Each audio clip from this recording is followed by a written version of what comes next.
I cover a lot of research on this podcast, and it's probably difficult to remember it all. In this episode, I'm sharing my favorite things that I learned in January and how you can apply them to your life. So, let's dig in.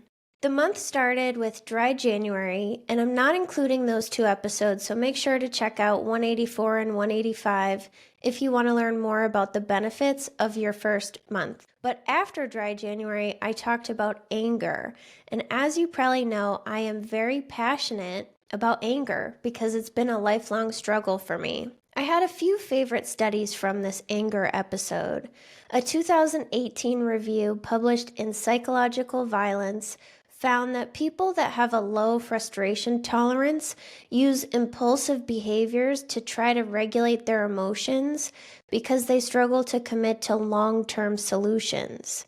So that could be drinking alcohol or any form of violence, whether it's to the self, to others, to objects. Other impulsive behaviors could be shopping, eating, gambling, sex. All things like this we use to try to regulate our emotions because we don't know long-term coping skills and we're so frustrated that we can't wait. And a 2019 study found that wall punching was strongly associated with a feeling of relief afterwards. And research has found that getting this feeling of relief is the most common reason that people provide for punching walls or any other form of non-suicidal self-injury.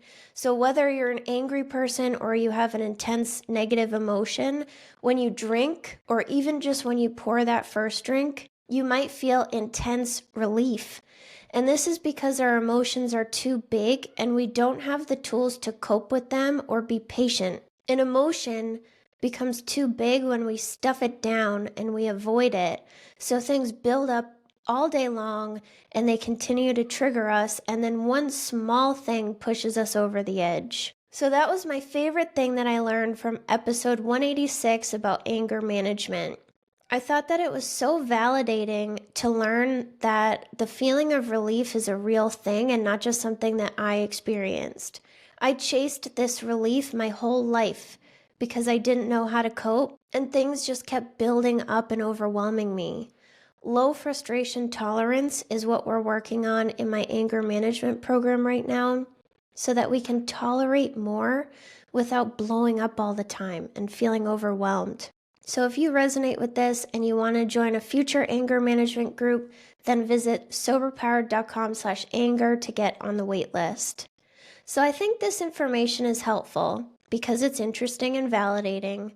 But if you drink or you do something else self-destructive to feel relief, then this is a big sign that you don't know how to cope. And it's okay if you don't. It just means that you have to learn coping skills. We're not born with coping skills. They either have to be modeled for us by our caregivers, we have to be taught, or we have to learn them as adults. So if you didn't learn coping skills when you were growing up, that's not your fault. But if you drink to feel relief, or you punch walls or freak out and it helps you feel relief, then this is a sign that you can't cope. So learning coping skills will be essential for you moving forward.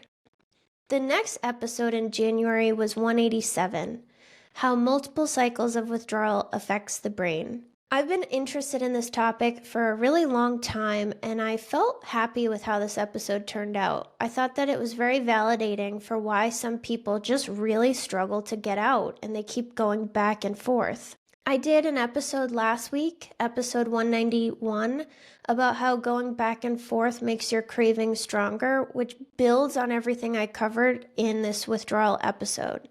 So if this applies to you or you're interested, make sure you check out 191. So my favorite study was a 2009 study published in Alcohol that looked at the difference in cognitive abilities between patients with less than 2 detoxes compared to patients with 2 or more. So they found that the patients with more detoxes had less cognitive improvements in early sobriety and struggled to control their impulses.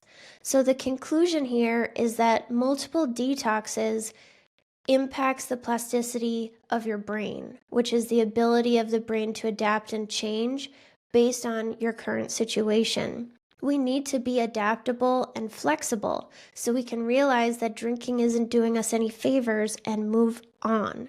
So multiple detoxes put stress on the brain, and this makes the brain more resistant to change. And I explain more about how this puts stress on the brain too in this episode, so go listen afterwards if you missed that one. But this doesn't mean that change is impossible for you if you've had a lot of detoxes. It just means that you probably need some more support. Another study found reduced plasticity in the amygdala and hippocampus from repeated detoxes. So the amygdala is responsible for anxiety and our fight or flight response. It makes us feel an urgency to escape when we get overwhelmed. So this can make it harder for you to learn to cope. And the hippocampus is responsible for learning and memory, which is obviously important in sobriety because we need to understand and remember that our drinking is never going to change, and no, it still won't be different this time. So I learned that after you do quit, your cognitive improvements can lag behind people that have less detoxes. So this may mean that you have slower benefits and your brain may come back online slower than others, which makes it easier to go back and forth and back and forth. We have to be able to utilize our full brain power to stay sober. So if your recovery is slower because of the number of detoxes that have put stress on your brain, it makes it easier to go back to drinking. But like I said, this does not mean that you should just give up and drink forever. It means getting sober may be more difficult for you and you need some support. If you've gone through multiple detoxes and you keep going back and forth, then you have to do more to get sober. Don't keep trying the same thing over and over again when it's not working. Go to meetings, work with a sponsor, go to therapy, get a coach, join a program, join a community. There are so many options, but your resistance to getting support because of ego or because people like you don't need support, these are all things that I did too, and it just made things worse. And I want to be clear what I mean by resistance to support. So people ask me for help and guidance a lot, and the first thing that I ask is, what are you doing for support? Most say that they look at my Instagram posts and their spouse who's never struggled with alcohol is supportive. But this is basically doing it alone. We need to be around people that understand us. We need to see examples of people who struggled just like we're struggling now, but quit and are living a happier life. We need to see that it's possible for us. We need examples of people who drank like we did so that we don't feel like such a loser. If you don't know any sober people in real life, the examples all around you may just be drinkers. You need to be around people like you, and you're not going to get that from your spouse who can't comprehend why someone couldn't just have one drink and stop. So some people will have spontaneous sobriety from a rock bottom moment, or they will be able to figure it out alone. But if you're not getting there, it's important to do something different. So I hope that you will check out an AA meeting, make an appointment with a therapist, or check out my community and join one of our meetings. I was so resistant to support, and it made my life really, really difficult. The only examples that I had around me were people that could control their drinking, and it just made me want to be like them even more so I could fit in.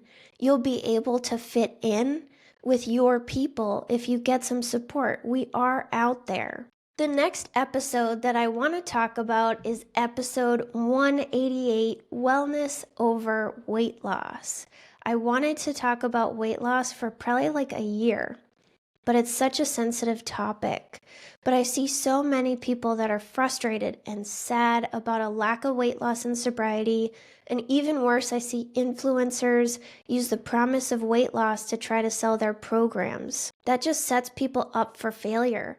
Not everyone will lose weight right away. So this was an old study, but I really enjoyed learning about a study from 1991 that had weight loss patients and then people that weren't trying to lose weight. The weight loss group went on an extreme diet and then they tested them with the eating obsessive compulsive scale to see how much they obsessed over food compared to before the extreme diet, and their obsession scores were significantly higher. The extreme diet caused them to obsess over food, and this increased their cravings for food, which makes it harder to stay on the diet. And then a 2021 study looked at the impact of diet and fitness apps on people's mental health. So people were focusing on getting their macros to be exact. They developed the idea of safe foods. They had anxiety attacks because of all the tracking, and they felt rewarded and a sense of achievement when they ate below their numbers and stayed in the green. When they went over and got in the red, they felt ashamed and embarrassed. And I used to track too because I felt like macros were the right way to do it, but these apps drove me nuts. My point with this episode was that the more we obsess about something, the further we get from our goal. We can't just decide to turn off the obsession, but it's important to recognize when you're doing this with food and dieting.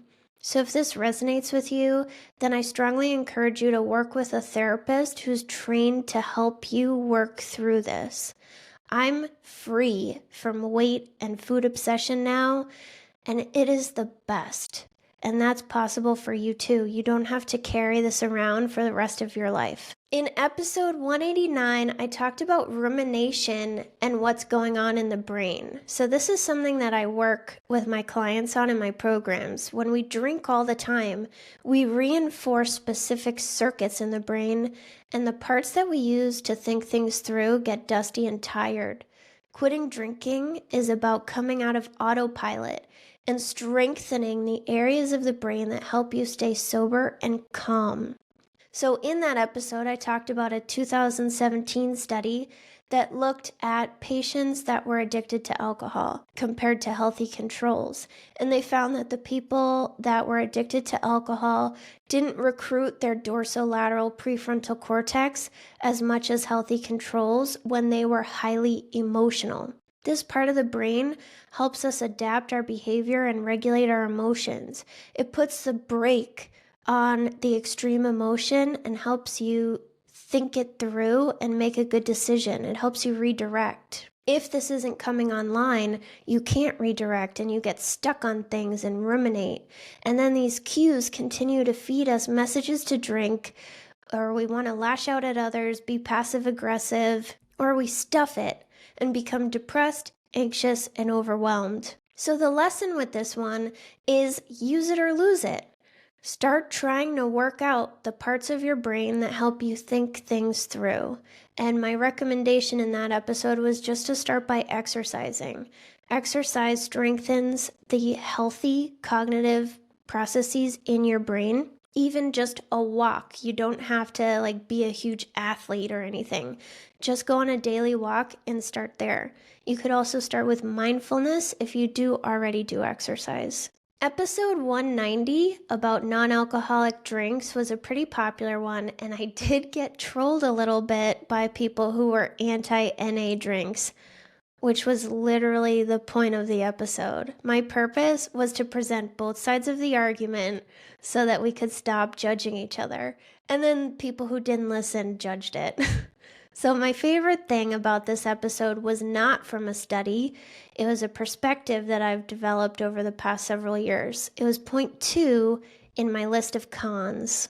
NA drinks may be a crutch that keeps you romanticizing a drink. Some people try to just swap out beer for NA beer and maintain the same lifestyle by going to the same bars, hanging out with the same drinking buddies, and sitting around doing nothing at home but watching TV and drinking NA drinks. Our lifestyle has to change in sobriety. We built our entire lives around drinking alcohol, and we can't build our lives around drinking non-alcoholic drinks. So if you continue to maintain that lifestyle in sobriety, then you're going to be constantly triggered, and that can lead you to drink again. NA drinks can be a crutch that prevents us from doing the work, because just sitting around every night drinking NA drinks isn't going to help you stay sober, be happier, fill your life with things that make you feel fulfilled and happy, build new friendships, anything like that. But it's not bad to have a crutch. When we first quit drinking, we're very vulnerable. We have no tools, low self-esteem, we feel really insecure, and our emotions are overwhelming and intense. A crutch, like non-alcoholic drinks, can ease this transition. It's really hard to show up to a social event and not drink, especially when you don't want to discuss your not drinking with other people. So having something in your hand can help you fly under the radar and just feel more comfortable. If you're using NA drinks as a crutch, I don't want you to be alarmed and think this is a huge problem now. Hopefully you back off as you get more comfortable being sober, but it's just something to be aware of.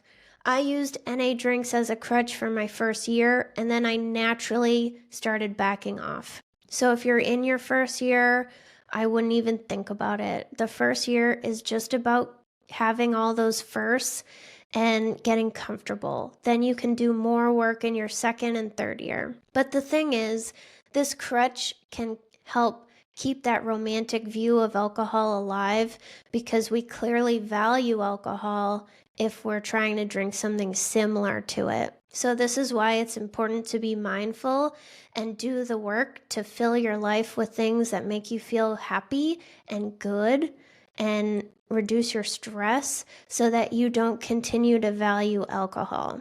If you want to learn more about the pros and cons of NA drinks, then make sure that you go listen to episode 190. And those are my favorite things from January. This is a new thing that I'm trying, so I don't know if people will even like the recap, but if you liked it, feel free to let me know, and I will talk to you in the next episode.